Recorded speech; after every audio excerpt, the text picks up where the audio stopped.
Hey there everyone, Pal here, and welcome back. Today I wanted to share with you guys my thoughts, impressions, opinions on Nier Automata. I think it's Automata, like as automatic. Doesn't really matter. This is obviously, this is from the guys that did Metal Gear Rising: Revengeance, so they kind of make up their own words and just let us figure it out. This word doesn't bother me though nearly as much as Revengeance does. That Revengeance annoys me. That word just annoys me. Anyway, so Nier Automata, I'm going to mostly just call it Nier here today, is a spectacle fighter, mostly. Well, it's a hack and slash RPG, where the hack and slash is a spectacle fighter, but it also has side-scrolling beat-em-up options, or gameplay elements. It also has top-down shoot-em-up, like Galaga, or scrolling crosswise shoot-em-up. It's got a lot of different gameplay elements in it. It's kind of a weird amalgamation of a bunch of different games put together, though 70% of it or so is that spectacle fighting element going on. This is done by Platinum Gaming, who is very well known for these things. They are the guys behind Bayonetta, behind Metal Gear Rising: Revengeance, a bunch of other games in that area. I'm not a big beat-em-up spectacle fighter type player, so I don't know all of their stuff, but they generally do very good products. And Nier Automata is, well, it's another good one, though it's by no means their best. This is going to be a game that as I go through this, I'm going to talk about a lot of these different mechanics, and a lot of them are good but not great. In fact, it's kind of the running theme throughout it. In terms of action spectacle fighter, it's good. It works well. There's a lot of cool combat in there, but in terms of combat itself, it's nowhere near as good as Bayonetta or Metal Gear Rising. In terms of an RPG, the story is good but not great. The characters are good but not great. The customization for the RPG elements are borderline good. They're maybe a little subpar. The shoot-em-up elements, so the Galaga style elements, are again good but not great. So you might be seeing a theme here which would sound like I'm gonna come to a game that is good. Oddly enough, I think this game is one of those ones where it is collectively better than the sum of its parts. It does have a certain element, which is mostly thanks to, I think, the director, the guy that's been behind all of these games. So a gentleman by Yoko Taro, I think is how you pronounce his name. So I guess Nier itself, Nier Automata, is actually like the 5th game in this. There is Nier, which came before this, but Nier is a spin-off of the Dragon Guard series. I've never played any of these other games. So there was Dragon Guard 2, then Nier, then Dragon Guard 3, and now Nier Automata. So it's kind of the 4th or 5th game in the franchise. For story-wise, though, you don't need to worry about any of these previous games. Well, Nier Automata, and now I'm just going to call it Nier from here on out, is set in the world that is created from all these other games leading up to it. It is very much its own self-contained story. It's a story about the Android 2B and 9S. And these are your primary characters that you're going to be interacting with. And their story, while the elements from all the other games provide the world for you to interact with, the environment for all that, you don't have to have any previous knowledge to understand and appreciate what is going on within this game. The game does a very good job, similar to, like, say, Witcher 3, where when you do come across something that is referring back to something that happens in a previous game, book, whatever, they'll give you a quick synopsis rundown of it so you know where you stand without having to go back through and play the other games. However, I will link down in the description below another video from Super Bunny Hop, a really good video that goes through and plays the original Nier, and then just gets you up to speed on it. Not required, but if you are interested in Nier Automata, this will give you a little bit more back reference to what is going to be going on in game. As I said in the beginning, so this is kind of a mismatch of a whole bunch of different games, or a whole bunch of different genres, in a pseudo-open world type game. They're calling it an open world game, but it's more along the lines of open world as in, say, Crysis 3. So Crysis 3 had a lot of these medium-largest sandbox arenas that were all connected by like one-way tunnels, paths to everything else, and that is sort of how Nier is done. You have one relatively large central sandbox hub that you're in, and then based off of this is another 4 or 5 smaller sandbox hubs. Some of them are open right from the beginning. Some of them require a certain story element to open up. Some of them require a certain skill to get into. And then you branch out beyond that as you go. Some of them are also somewhat just gated by higher level enemies. So you could go there right from the start, but because you're too low of a level, you'll probably get creamed and it won't actually work. In terms of an RPG, like I said, that's probably one of the weaker points in this.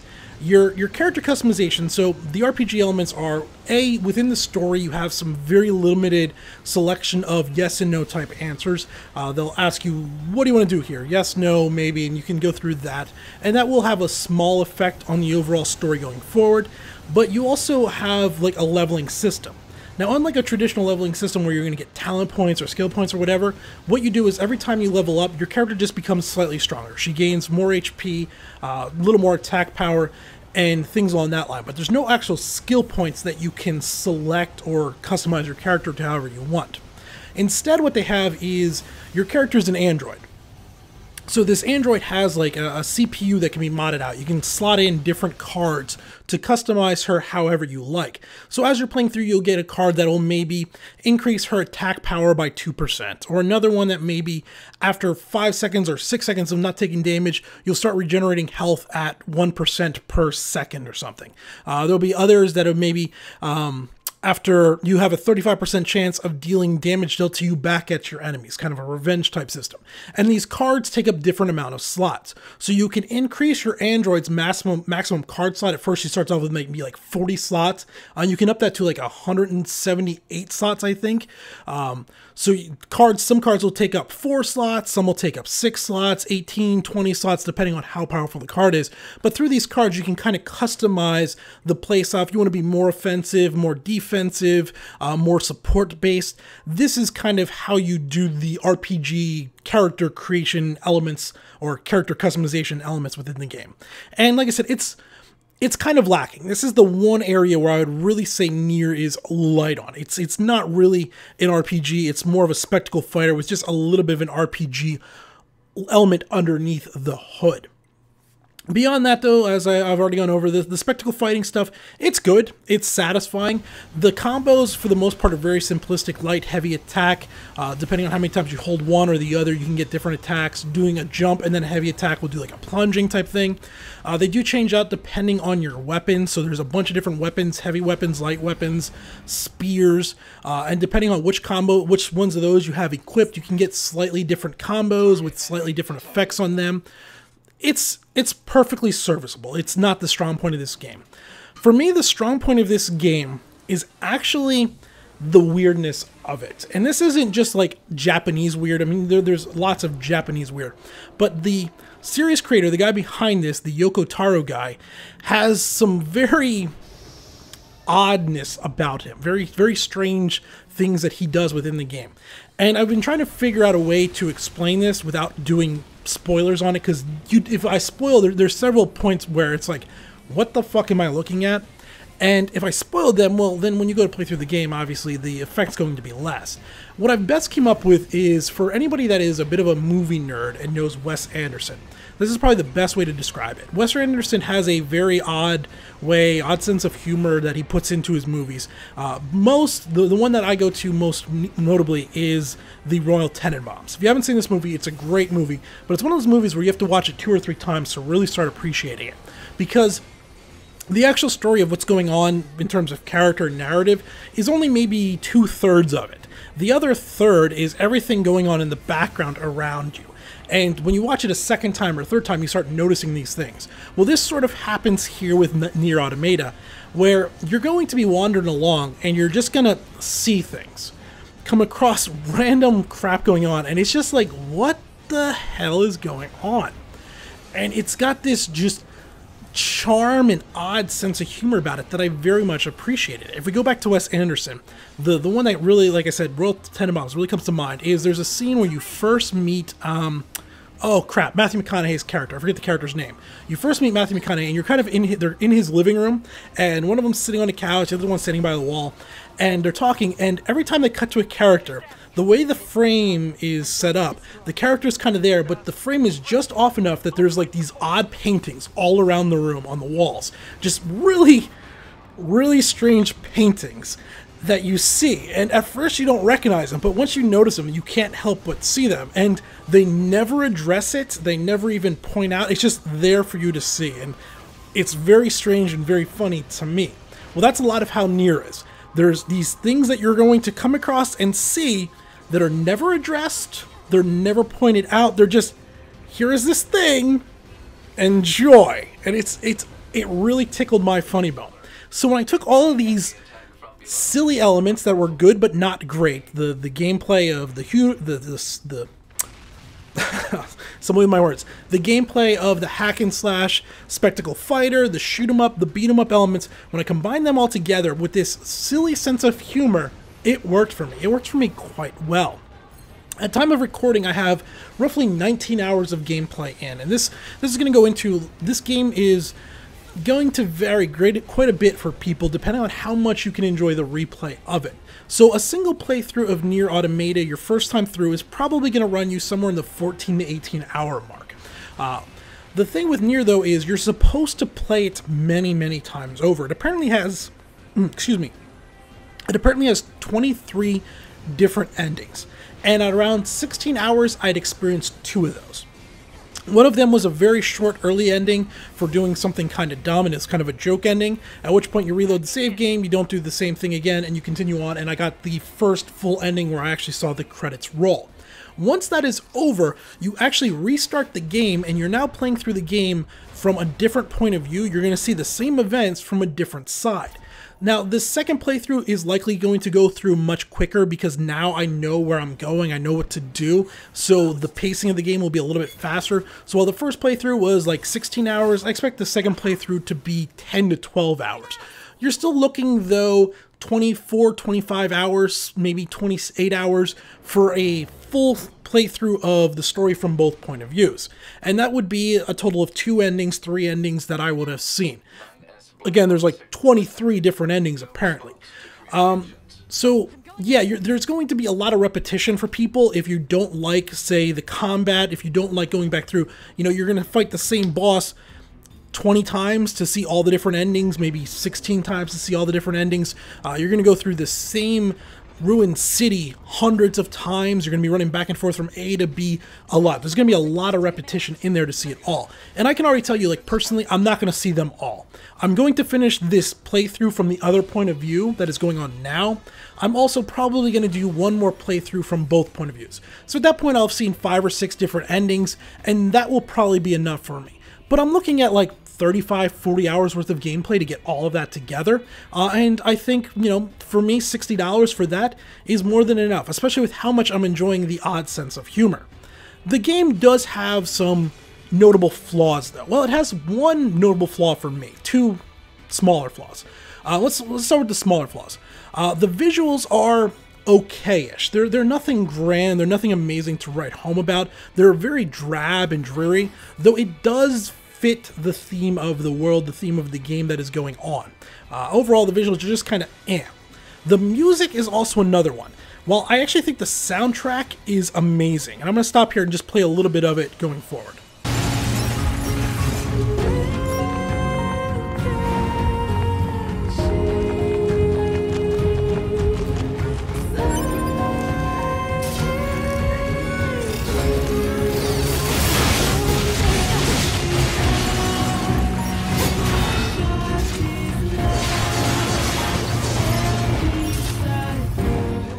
So like I said, I think the soundtrack is amazing. There's only like 7 or 8 songs in it though, so very quickly it becomes repetitious. And when you're in the game, like I said, for say about 15 hours for a single playthrough, you're going to hear the same track over and over and over and over and over again. And the first 3 or 4 times it's really good, and there's times where it really fits what you're doing and it's spot on, but there's other times where it becomes really repetitive. So it's a good soundtrack, there's just not enough of it there to cover the amount of time you're going to be spending in game. So those are 2 minor problems. The third problem, the bigger problem I had with the game, is it had some real pacing issues. When you're in one of the storyline elements and you're in one of the main scenes, so you're say on a very narrow, non-wandering course, the pacing is really good. You'll have 5 to 10 minutes of this really high octane paced, really satisfying combat going forward, and then there'll be a 1 to 2, maybe 3 minute break just for some story exposition, just enough to calm things down. And then you're back in for another 5 to 10 minutes of really engaging combat. Then there's another 2 or 3 minutes slow down just for some more exposition, a cutscene or whatever, and then you're back in, and all this paces out really well. It works great. The problem is with this pseudo-open world, when you get out of those areas, you can end up on these side quests where you're just wandering around for extended periods of time without a whole lot going on, and the game can really start to drag there. I remember there was this one quest line, this is a very minor side quest, so this isn't really a spoiler, where basically there were some defectors that were out there. There were people that had gone MIA. Not MIA, they had, what's the word I'm looking for? Deserted. And you're supposed to track them down. And they give you on the map, they give you 3 locations for these deserters. So I go to the first location, I spend 10 minutes running around this relatively small area, and I cannot find these deserters to save my life. So I go to the second area, and I'm running around, and after about 3 minutes, I suddenly find them. There they are. Okay, we fight them. And after I get them to about 50% health, they run away.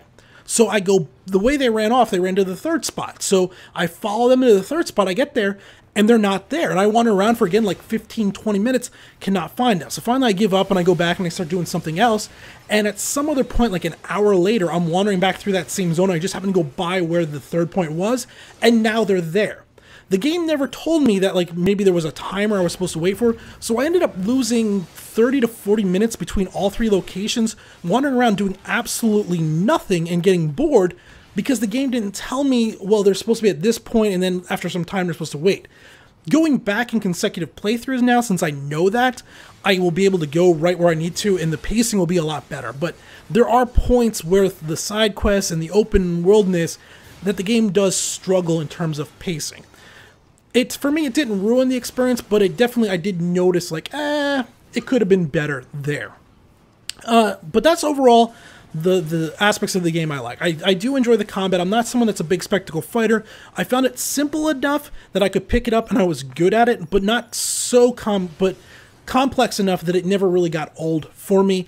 As someone that doesn't really like shoot 'em ups, the shoot 'em up sections were actually relatively easy.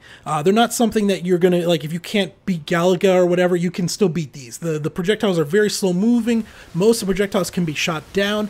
There's even a very easy mode on this gameplay where the combat basically plays itself. If you just want to get the story, you can go that route.